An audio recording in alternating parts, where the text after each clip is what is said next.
ハロー、みさきねさです。ということで今日はグリーンハウスさんからゲーミングモニターが届いたので、こちらを開封していこうと思います。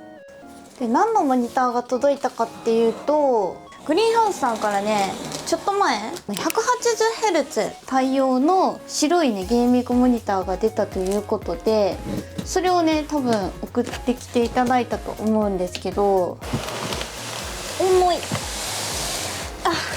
でも最近さ、こっちの部屋にしてからさ、ちょっと狭すぎてさ大変だということで出せたので見ていきたいと思います。で、今回が 180Hz の、しかも WQHD のモニターなの。フル HD よりもやっぱ WQHD がもう一番今おすすめ。ゲームの設定とか低設定にしてても本当に綺麗なんですよ。だから敵とかも見やすいし、マジでおすすめです。付属品がまず電源ですね。AC アダプターちっちゃい。じゃーん、こんなにちっちゃいです。私のこの手のサイズと比べたらわかるんじゃないでしょうか。ただケーブル類は全部黒色ですね。この辺りも全部白い方が嬉しいんですけど、そこはちょっと仕方ない。モニタースタンドは V 字型のモニタースタンドです。このモニタースタンドの柱の部分がですね、丸いんだけど、このつけるところ珍しい。柱の部分がこれぐらい、ちょっと太めの丸い感じですね。丸いっていうことはさ、ベサ規格なのか。対応してますね。モニターアームもちゃんとつけれるように付属品にこういうものが入っているので、これをくるくるって裏側につけるとモニターアームにもつけれます。その他付属品はケーブル類が HDMI のケーブルが1つとディスプレイポートのケーブルが1つ入ってました。じゃーん。真っ白だ。うわ、絶対可愛いわこれ。一回モニタースタンドつけて立たしてみよう。モニタースタンドの付け方は簡単で、この丸い部分をこの丸に合わせてカチャッとはめ込むだけですね。モニターアームをつける場合はここのネジを取ってさっきの部品を取り付けてモニターアームにつけるって感じ。よいしょ。これでつけれました。この後ろ側は黒いんだ。そこは白じゃないんですね。それでは開けたいと思います。じゃーんじゃーん。特にロゴここにあるんや。普通真ん中にあるんですけど、真ん中になくてロゴも控えめでめっちゃいい。この周りも白い枠とかもなくてフレームレスっていうのがいいんで、デュアルディスプレイにも向いてるモニターですね。それではこちらのスペックを紹介したいと思います。まず解像度は WQHD、 フル HD よりもさらに高解像度になっているので美しいグラフィックでゲームをすることができます。そしてリフレッシュレートは 180Hz で応答速度は 1ms なので FPS ゲームとかにも向いてます。そしてモニターのパネルの種類っていうのが IPS パネルになります。で、後ろ側がこんな感じ。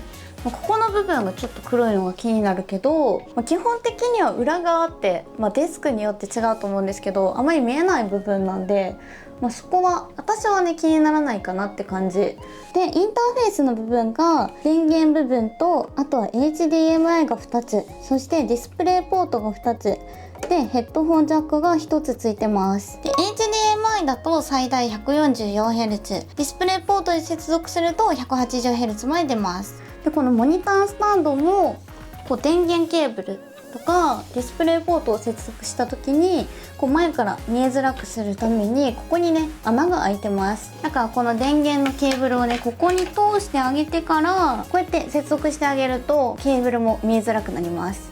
で、この裏側のねここの部分がなんか光りそうな感じしてるんで、今からね電源つけたいと思います。電源ボタンが下についてる。操作するところ一つだけなんだ。つきました。光ってる。かわいい。めっちゃ可愛くない？ここからは映像だったり、あとは画面のモード設定だったり、そういったところを見たいと思います。初期設定の状態でこんな感じ。どうでしょうか？結構綺麗じゃない？やっぱ WQHD やからかめっちゃ綺麗に見える。これでね確か3万円ぐらい、3万ちょいぐらいなんですけど、解像度がやっぱり高いので映像がすごい美しいですね。で IPS パネルやねんけど、パネル自体はねそこまでこうツヤツヤしてるような感じじゃないので、こう反射するっていう感じはしない。なんかどちらかといえばちょっとマット寄りかな。で視野角もね178度やったかな。パキッとした感じでもないし、ちょっと柔らかいような感じかな。で一つ思ったのが、これメニューの操作ボタンがね一つしかないんですよ。でさっきから何回かメニューをねこういじろうかなっていう風に思って出そうとした時に間違えて押しちゃって、その癖で何回もねこれ消えるっていうことがありました。なのでちょっとメニューのね操作はねちょっとしにくいかも。慣れるまでちょっと時間かかるかなっていう感じ。奥に押し込むと上で、手前に引くと下で、右を押すと決定で、左を押すと戻るになってます。でこの右左ねちょっとね癖があるので、前ねイノシンとかも紹介したんですけど、イノシンと全く一緒やね。なんかショートカットも登録できるみたいです。ここで画面の設定をポチポチってねやるだけで変えることができます。はい、訓練場やってまいりました。どうかな色。今デフォルト設定なんですけど、あ、いいじゃん色。あ、いい。あれなんかちょっと変だな。でも多分これゲームの設定かな。今ねこれ解像度がねモニター変えたんで解像度が下がってました。これで大丈夫なはず。はい、ということで 2K になりました。うわ全然違う。めちゃくちゃ綺麗です。やっぱ 2K は違うね。なんか電気屋とかさ行ったらさ置いてるじゃん。で WQHD 使ったことないっていう人はねフル HD とぜひ見比べてください。同じ設定で全然違います。フレームレートはマックス出てるね。でこのモニターが 180Hz なんですけど、どうかな。いや全然違和感ない。正直ね180あれば FPS ゲームは十分なんですよ。ちょっと160やったらねちょっと物足りないなっていう感じが私的にはするんですけど、なんか人間の目はねなんか240までかなぐらいまでしかこう識別できないみたいな、240Hz までしか変わらないみたいなんで、ぶっちゃけそれ以上ねフレームレートあっても、遅延が少なくなるとかそういうなんかメリットとかはあるみたいなんですけど、180も本当に十分なねリフレッシュレートになってるんで、さらにその上行くってなると、お金を出してね払ったらいいと思うんですけど、 WQHD で 180Hz 出せてこの値段やったらほんとコスパいいねモニターやなっていう風に思います。ということでちょっと画面のね色味を変えていきたいと思います。標準モード、 RTS RPG モード、 FPS モード、モバモードで、あとはシャドウだったりアダプティブシンクをオンにしたりだとか、あとシャドウバランスをいじったりだとか、リフレッシュレートをね画面に出したりだとか、あとは HDR をねオンにしたりだとか、そういったね設定ができます。あと色設定もウォーム、ナチュラル、クールでユーザー設定で自分で変更することもできます。この辺りなんかムービーモードとかそういう映画に向いてるような感じの色合いにしてくれたりだとか、そういったモードはねないみたいなので、カラーモードの種類っていうのは結構少なめ。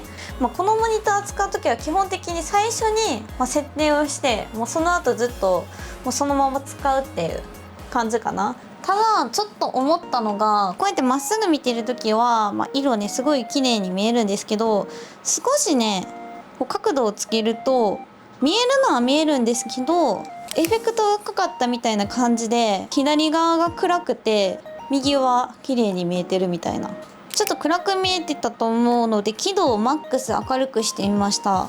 これでちょっと斜めから見てみたいと思います。こんな感じ見えるのは見えるけど、そんなはっきりくっきりは見えないかなっていう感じ。前からまっすぐ見るんやったら全然本当に綺麗なんで、2人とかでやるんやったら多分大丈夫やねんけど、例えば4人とかでさスイッチとかで遊ぶってなった時に、なんか端の人はちょっと見づらいかもなっていう感じですね。